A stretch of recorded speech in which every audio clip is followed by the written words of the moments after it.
For every Wolverine that defined a generation, there's a Morbius that completely redefined box office disappointment. Over the years, Marvel has launched plenty of projects outside the MCU. Some became absolute blockbusters, others legendary flops. And the difference often came down to one thing: the characters. Where icons like Tobey Maguire's Spider-Man, Hugh Jackman's Wolverine, and Tom Hardy's Venom became beloved, others like Morbius, Madame Web, and Doctor Doom earned universal scorn.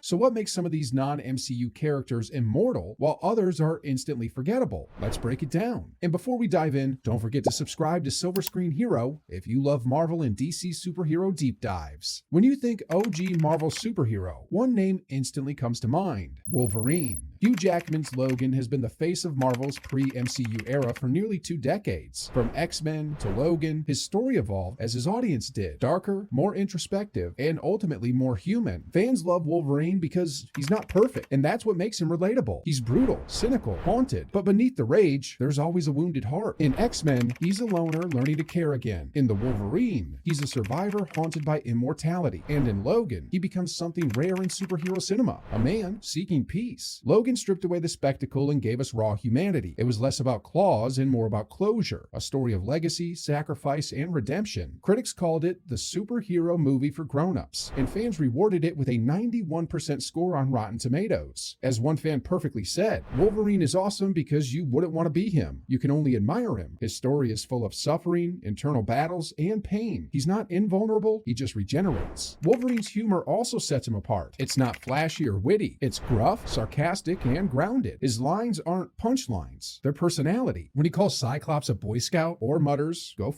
yourself," Go fuck yourself. it's authentic, not forced. Wolverine is proof that superhero storytelling can evolve with time and end with meaning. He's not just the most loved non-MCU character, he's the emotional blueprint for how to make one last. And with his MCU return in Deadpool and Wolverine, fans are ready to see Logan claw his way back into history.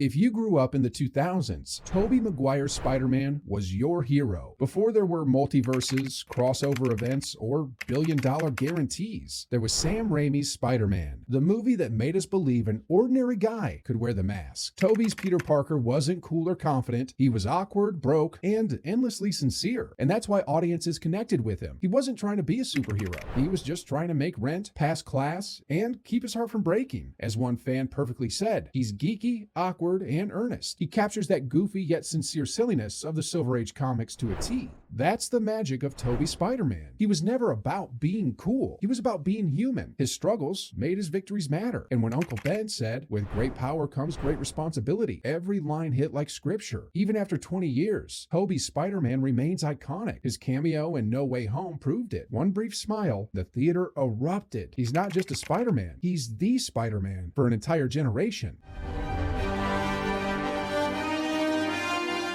Then there's Tom Hardy's Venom, the lovable monster no one expected to work. When Sony announced a Venom movie without Spider-Man, fans rolled their eyes. But instead of a disaster, we got one of the strangest, funniest, and most unexpectedly charming superhero movies ever. Hardy's Eddie Brock is sweaty, anxious, and constantly arguing with a voice in his head, a sentient alien parasite with anger issues and a taste for tater tots. From the lobster tank scene to the chaotic "We Are Venom" transformation, Hardy turned what could have been cringe into cult comedy gold. Venom made $856 million worldwide without Spider-Man. Because Tom Hardy is a great actor and people like him, the movies are entertaining. That's what most people want. They're not made for comic fans specifically. Venom works because it's unapologetically itself, weird, messy, and full of personality. It's not trying to mimic the MCU. It's building its own chaotic corner of Marvel, and fans love it for that. Now that we've looked at what makes these icons work, let's flip the script and talk about the ones that didn't.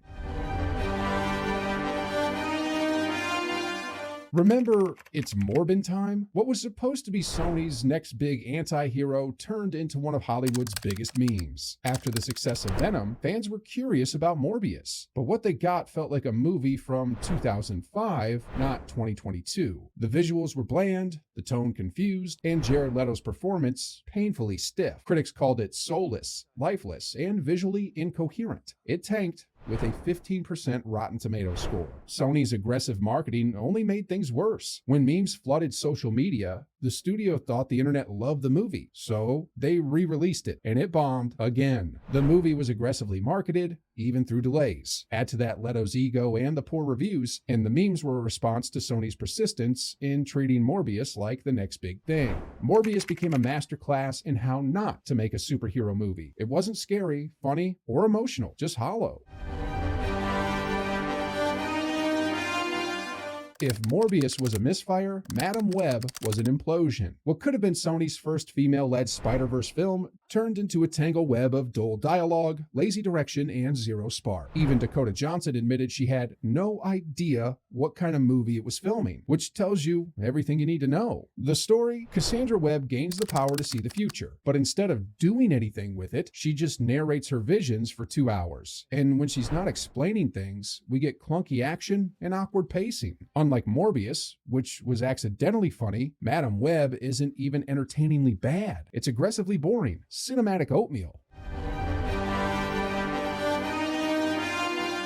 And then there's Fantastic Four, the movie no one asked for and everyone regrets. On paper, it had everything: a young, talented cast, a visionary director, and one of Marvel's greatest villains, Dr. Doom. But studio meddling, reshoots, and creative conflict turned it into a lifeless mess. Instead of the brilliant, menacing sorcerer futurist we know, we got a moody hacker in a glowing hoodie. No charisma, no menace, just bad CGI and wasted potential. Doom isn't just another villain. He's Marvel's ultimate one. Part genius, part sorcerer, part dictator. Reducing him to a greenlit grump was cinematic malpractice. Unsurprisingly, the movie scored 9% on Rotten Tomatoes, the lowest for any major Marvel release. So what separates the loved from the hated? It's not budget, CGI, or star power. It's connection. Wolverine, Spider-Man, and Venom work because they feel human. They're flawed, funny, and grounded in emotional truth. Meanwhile, characters like Morbius, Madame Web, and Doom failed because they felt engineered, not inspired. The best Marvel characters don't just entertain us, they make us care. And that's all for today. Which non-MCU Marvel character do you love? And which one makes you cringe? Let me know in the comments below, and while you're there, hit the like button, subscribe to Silver Screen Hero, and check out the next video here.